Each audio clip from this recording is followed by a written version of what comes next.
Rescue mission gone wrong. Bushman's Hole cave diving tragedy. One fearless diver, Dion Dreyer, went inside a dark sinkhole and got lost, which triggered a series of events and a rescue mission that went terribly wrong. To recover his body so that his family might get the needed closure, a team of divers went inside the heart of darkness, only to fail and lose one of their own.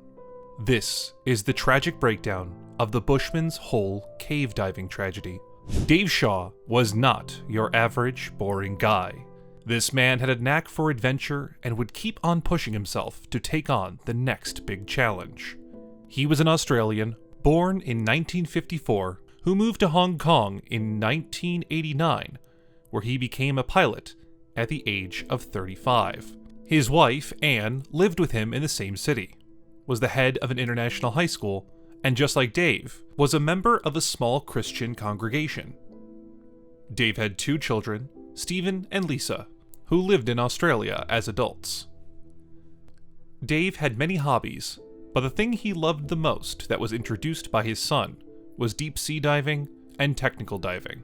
He was also extremely experienced and set a rebreather cave record of 597 feet in Kamadi Springs, while the only backup he had was his supportive wife. Dave also had his very own website, where he used to upload his dive reports, and the motto of the website is, "Where there is a will, there is a way." Shortly before his death, he wrote this on his website: "To be where no other man has explored before is the ultimate, in his opinion." It seems that to achieve that goal, greater depths are becoming a must. On October 28th, he decided to dive into a location called Bushman's, or Bushman's Hole, that you call in English. And it was there that he discovered something truly frightening. The Bushman's Hole is an underground cave located at Mount Carmel Farm in the Northern Cape province of South Africa, near a town called Kuruman. This cave is extremely remote, yet it attracts a lot of divers, the first being Mike Rathborne back in 1977. This cave is famous because it looks like a huge sinkhole that is covered by a layer of duckweed and is extremely deep, reaching a depth of 282 meters. Even though it doesn't look like it, the entrance to this cave is rather narrow because it's filled with water that is thousands of years old, and the entrance is surrounded by sharp rocks on all sides before opening into a chamber-like shape.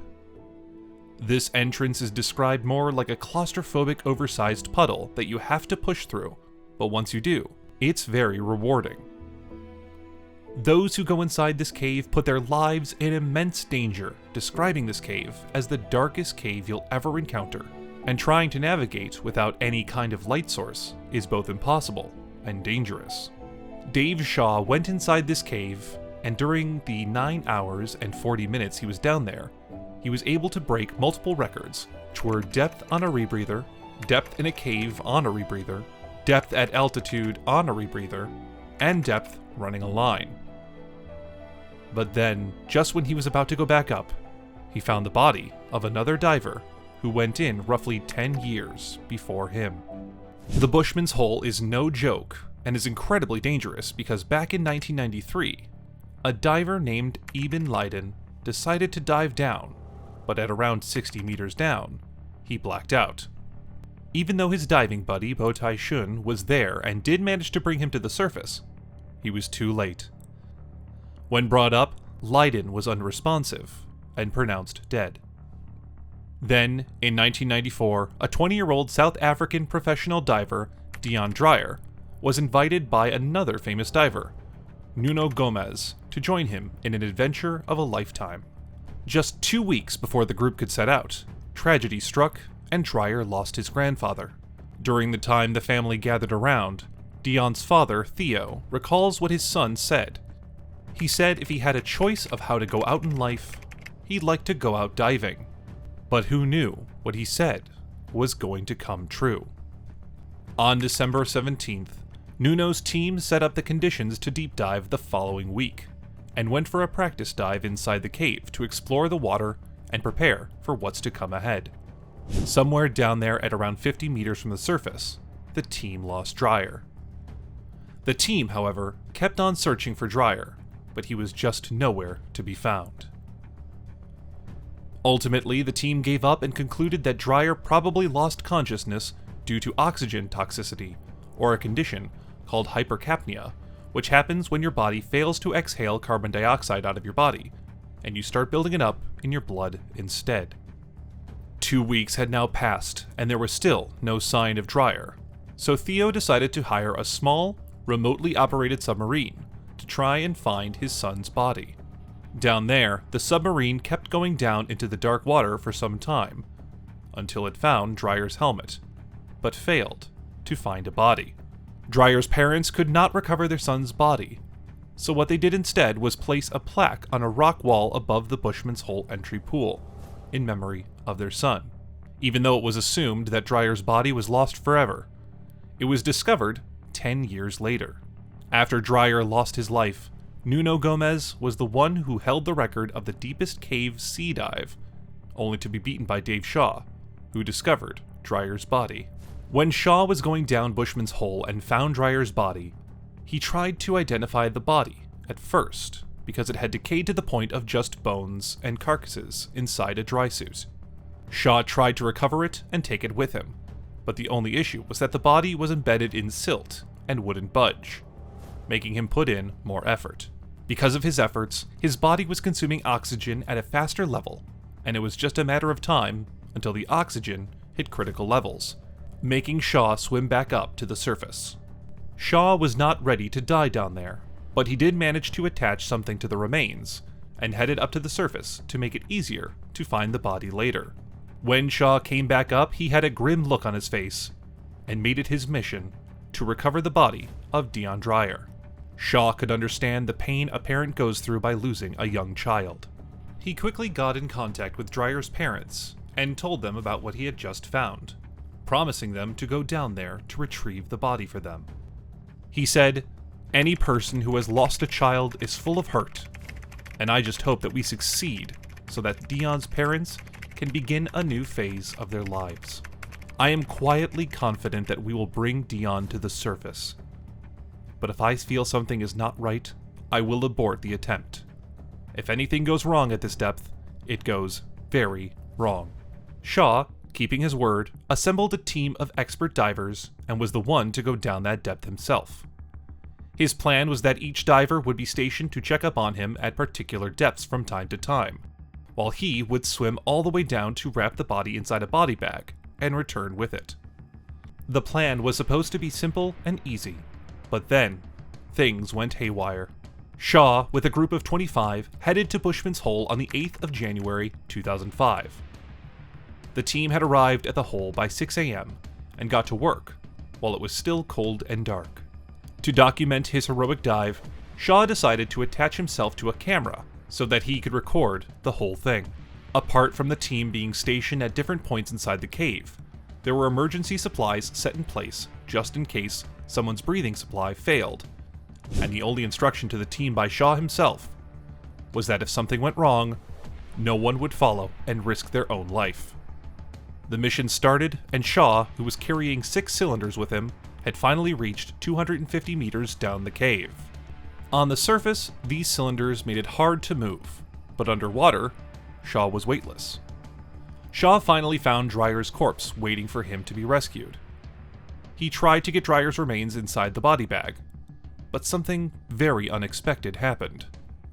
While he was trying to move Dreyer's remains, the body started to float, and it turns out that because the body had been down there for so long, it started turning into adipocere, which is a wax-like organic substance formed by the body fat in remains when it's exposed to moisture.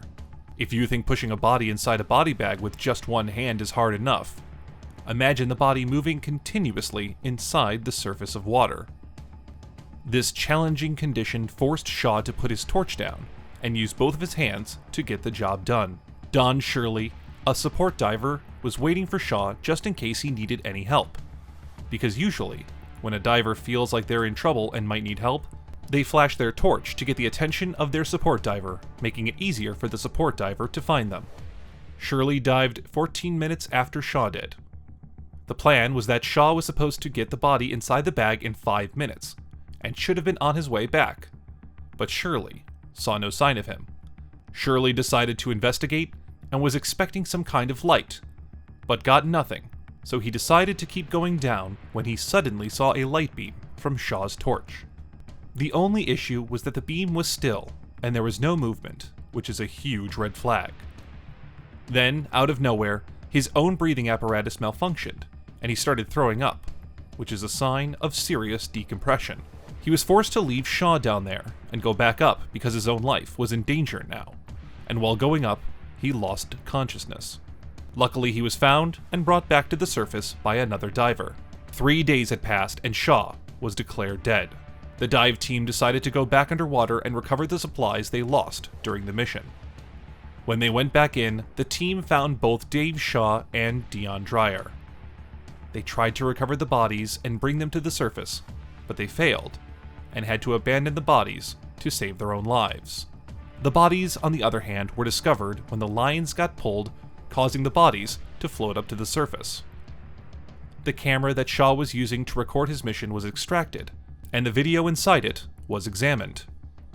This video is said to be extremely eerie and heartbreaking, making it hard for people to watch Shaw's final moments inside the cave. But it did show what happened to the unlucky diver. It turns out that somehow the lines from Shaw's torch and the body bag got entangled with each other, catching Shaw right in the middle as Shaw tried to get free.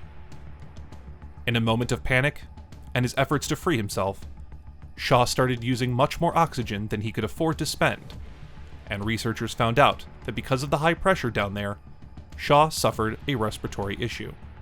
Don then informed the team that Dave had been left down there and was unable to ascend. Rescue efforts got underway right away. Although the authorities helped them, it took them around 40 hours to remove Dave's body from Bushman's hole. When they raised his body, he was already dead. The rest of the team left their gear behind and headed home after hearing the shocking news. Upon returning to retrieve it, they began pulling up the line and discovered Shaw and Dreyer's bodies attached to it as it approached the surface. Basically, Shaw had been attached to this line, and he had managed to free Dion before he had passed, said Mr. Ballin. And so when they pulled the line, both of them were freed, and they floated to the surface. Shaw's last moments were examined by the team using the camera still affixed to his head. They deduced that he was most likely suffering from nitrogen narcosis, a condition that causes intoxication and disorientation in deep divers.